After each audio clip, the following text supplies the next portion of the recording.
Welcome back.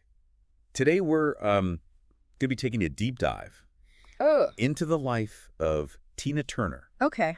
using a lens you might not expect. Hmm. The Enneagram. Okay. Specifically, we're going to be looking at her as a sexual 3. Right. Now, you sent over a whole stack of articles and analyses, Yeah. and at first I was skeptical, Yeah. but as I started reading, Uh-huh. there were these aha moments where Right. things just clicked. It is fascinating how the Enneagram can illuminate someone's life. It's not just about personality traits, Right. but about the deeper motivations and fears Yeah. that drive our choices. Exactly. Yeah. So for our listener who might not be super familiar with the sexual 3, Right. let's paint a picture. Okay. What are the core drives that make this subtype tick? Well, the sexual 3 is often incredibly ambitious. Okay. Driven by success and the need for recognition. Mhm. They have this natural charisma, Right. a way of captivating and charming others that can be absolutely magnetic. Okay, so right away, I see the Tina Turner connection. Yeah. That stage presence. Right. The energy she exuded. Right. She wasn't just performing. Yeah. She was commanding attention. Right. But was that just raw talent or something more calculated? That's the interesting question, isn't it? Yeah. The sexual 3 isn't just content with being good. Uh-huh. They want to be the best, Right. the most captivating, the one everyone is talking about. Okay. And Tina's career is full of examples Yeah? of her strategically reinventing herself. You're right. No. It wasn't just about the music evolving. Oh. Her whole image shifted over time. Exactly. Like, think about her transition from the Ike and Tina days to her solo career. Right. She went from this powerhouse R&B singer to this global rock icon. Exactly. Yeah. And each reinvention, if you look closely, it was perfectly timed to what audiences were craving at that moment. That's not just luck. Right. That's a keen awareness of image and impact, which is classic sexual 3. Okay, so we're seeing this ambition, this drive for recognition playing out. Right. But let's not forget, Yeah. Tina's life wasn't just glitz and glamour. No. She overcame some truly harrowing challenges. Absolutely. And her resilience in the face of those challenges is Yeah. another hallmark of the sexual 3. Okay. They have this incredible ability to bounce back, to Yeah. adapt and keep striving even when things get tough. You know, it's that classic what doesn't kill you makes you stronger story. Right. But with Tina, it played out on a global stage. Exactly. Escaping an abusive relationship, Yeah. rebuilding her career from scratch. Wow. Those aren't just setbacks. They're almost like Right. fuel for her ambition. That's a great way to put it. It's Yeah. like the setbacks become part of the narrative, Uh-huh. adding to the mystique and ultimately the Yeah. admiration. Okay, so far we focused on the outward success, the charisma. Yeah. But one of the things that surprised me in the research you sent was this idea that beneath this confident exterior, Oh. sexual 3s can actually be quite insecure. That's one of the paradoxes of this subtype, isn't it? Yeah. They might seem completely self-assured, Right. but underneath, there's often a deep-seated fear of rejection, Wow. a need to constantly prove themselves worthy of love and admiration. That's where Claudio Naranjo's work comes in. Yeah, right? exactly. He suggested that sexual 3s might struggle with sadness and feelings of lesser worth, Yeah. and they use their charm and attractiveness to compensate. Precisely. Oh. They focus on external validation to mask internal doubts. Right. And when you look at Tina's life, Uh, you see glimpses of this. okay. She spoke about periods of depression, Yeah. feeling undervalued, Uh-huh. particularly early in her career. So her vibrant stage persona, Right. the radiant smile, Yeah. that wasn't just performance. It was almost a shield. It's possible, isn't it? Yeah. Think about it. When Uh. you're captivating an audience. Receiving their adulation, Yeah. it can be a powerful way to silence that inner critic, at least temporarily. That makes me wonder about the toll such performances took. Yeah. Could maintaining that persona become exhausting, Mm. even for someone as driven as Tina? It's a fascinating question. Yeah. And one we'll explore further as we delve deeper Okay. into the complexities of the sexual 3 Yeah. and how this dynamic played out in Tina's relationships, Right. particularly with Ike. Uh-huh.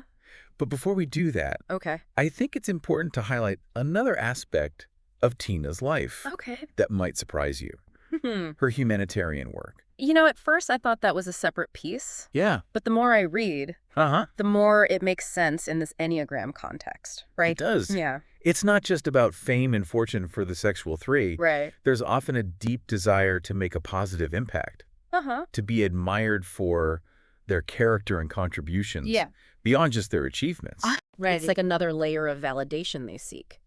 So her work with charities, Yeah. especially those focused on empowering women Yeah. and fighting poverty, Right. it's not just an act of kindness. Mm-hmm. It's another expression of that core drive Exactly. to be seen as a force for good. It's another facet of that desire to be admired, Yeah, but channeled in a way that benefits others. right. It speaks to the complexity of the sexual three, Huh. showing us that these drives can be expressed Yeah. in both positive and potentially negative ways. This has already given me a whole new perspective on Tina Turner. Yeah. I can't wait to dig deeper. Yeah. Stay with us as we continue our deep dive Okay. into the life of this iconic performer, Right. exploring how her journey as a sexual three shaped her relationships Mm-hmm. and ultimately her path to inner peace. Right. We've been talking about Tina Turner's incredible drive, Right. her charisma, Yeah. even those potential insecurities lurking beneath the surface. Yeah.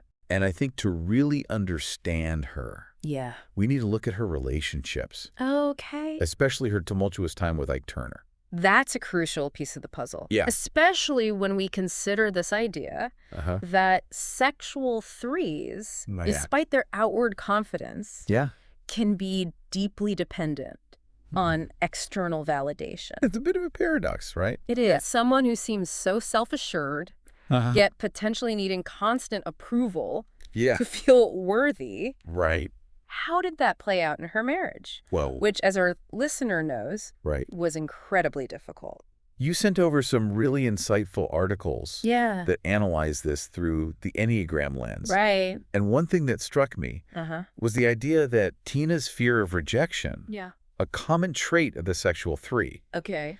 might have contributed to her staying Wow. in that abusive situation for as long as she did. That's tough to grasp, honestly. Yeah. But if her sense of worth was tied to Ike's approval? Even if it was twisted and unhealthy, Yeah. leaving might have felt like risking everything. Right.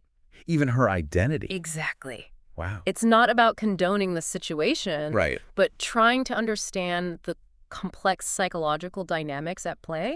For someone whose identity is so intertwined with success and recognition, Yeah. the thought of starting over, Uh-huh. facing potential rejection from the industry and the public, Right. could be terrifying. So staying even in a painful situation Right. might have felt like the safer option. It might. At least she had a familiar role, Yeah. a source of validation, however distorted it might have been. It's a chilling insight, isn't it? It is. And it makes you wonder if that same fear of rejection, Yeah. that need for validation, Right. might have fueled her relentless work ethic, Right. her constant need to stay relevant Right. and reinvent herself. You know, that makes so much sense. Yeah. Even after she left Ike, Right. that drive didn't diminish. Right. It's almost like she was channeling that energy into her career, Uh-huh. proving to the world Yeah. and maybe to herself Yeah. that she could still succeed, Right. still command attention Yeah. on her own terms. And she did it spectacularly. Right. Those meticulously crafted stage personas, Uh-huh. the iconic looks, Yeah. the electrifying performances. Wow. They weren't just entertainment, they Right. were a statement. It's like she was saying, Yeah. I'm here. Yeah. I am powerful. And I deserve your admiration. Exactly. And the world responded, Right. giving her the recognition and validation she craved. It's a fascinating example Yeah. of how the sexual three's core drives can manifest Uh-huh. in both healthy and unhealthy ways. Okay. The need for validation can lead to incredible achievements, Right. but it can also keep someone trapped in destructive patterns. And this is where I think the Enneagram can be really helpful. It can. It's not about judging or labeling, but about understanding these deeper motivations Yeah. so we can make more conscious choices. Absolutely. Yeah. Awareness is the first step toward growth. Right. And Tina's story, Uh-huh. even the difficult parts, Yeah. is ultimately a story of transformation. You're right, Yeah. because as our listener knows, Uh-huh. she eventually found a different path, Right. a way to find peace and validation from within. Okay. And that's where her embrace of Buddhism comes in, right? That's a pivotal moment in her journey. It is. It's like she finally found a way to address those deeper insecurities, those fears of rejection, Yeah. not by seeking external approval, Sure. but by cultivating inner peace and self-worth. So instead of constantly striving to prove herself to the world, Right. she turned inward, Yeah. finding a source of validation that wasn't dependent on fame Right. or the approval of others. It's a powerful example Yeah. of how the sexual three can evolve, Uh-huh. moving from a dependence on external validation to a deeper sense of self-acceptance. And that's what's so inspiring about her story. It is. She didn't just achieve incredible success. Right. She found a way to heal, Uh-huh. to find peace, Yeah. even after facing immense challenges. It's a testament to the resilience of the human spirit. Wow. And it shows us that even deeply ingrained patterns can be transformed. This has been an incredible journey so far. It has. We've seen Tina Turner as a performer, Uh-huh. an icon, Right?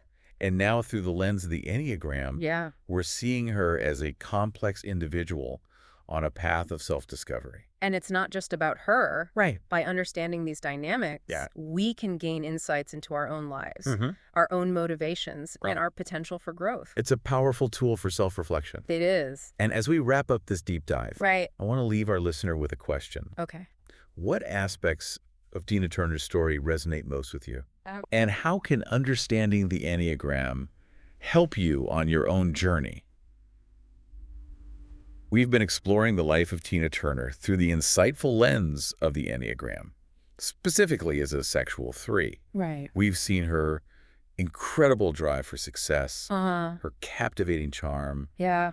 and even those hidden insecurities that might have driven some of her choices. And it's in that journey, those struggles and triumphs, that we see the true power of the Enneagram. It's not about labeling people, Right. but about understanding the forces that shape us, Yeah. the motivations that drive our actions. You know, when I first started reading about the sexual 3, I thought it was all about ambition, Right. image, that outward success. Yeah. But as we've been discussing, it's so much deeper than that. It is. There's a vulnerability there, a Yeah. fear of rejection that can be really powerful. It's a fascinating paradox, isn't it? It is. The very qualities that draw us to the sexual 3, Right. that charisma and confidence, often stem from a deep-seated need for validation.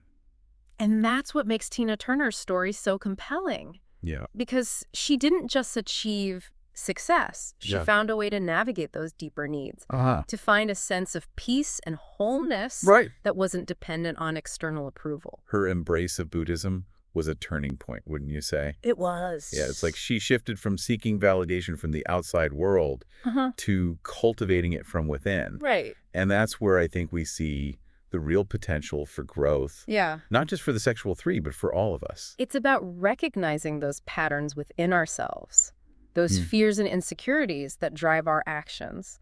And then, like Tina, finding healthier ways to address them. It's about self-awareness, isn't it? Is. Understanding our own Enneagram type can be a powerful tool for that. Absolutely. Yeah. It's not about putting ourselves in boxes, Right. but about illuminating those blind spots, Okay. those patterns we might not even be aware of. Yeah. And then with that awareness, we can make more conscious choices, Right. create healthier relationships, Yes. and ultimately live more fulfilling lives. And that's what's so inspiring about Tina's story. It is. She went through so much, Yeah. faced incredible challenges, and yet she found a way to heal, to find peace and joy. It's a reminder that transformation is possible for all of us, Wow. no matter our Enneagram type Yeah. or the circumstances we faced. So as we wrap up this deep dive, Okay. I want to leave our listener with this thought. All right. What aspects of Tina Turner's story resonate most with you? What insights have you gained about yourself, Right. your own motivations, and your potential for growth? It's been a fascinating exploration. It has. Tina Turner's life, viewed through the lens of the Enneagram, Yeah. offers so much wisdom and inspiration. We hope you've enjoyed this journey with us. We do. And remember, the Enneagram is a tool for self-discovery, not a label. Use it to understand yourself better, to embrace your strengths, Yeah. and to navigate those challenges with more awareness and compassion. Until next time, we keep exploring, Yes. keep questioning, and keep diving deep.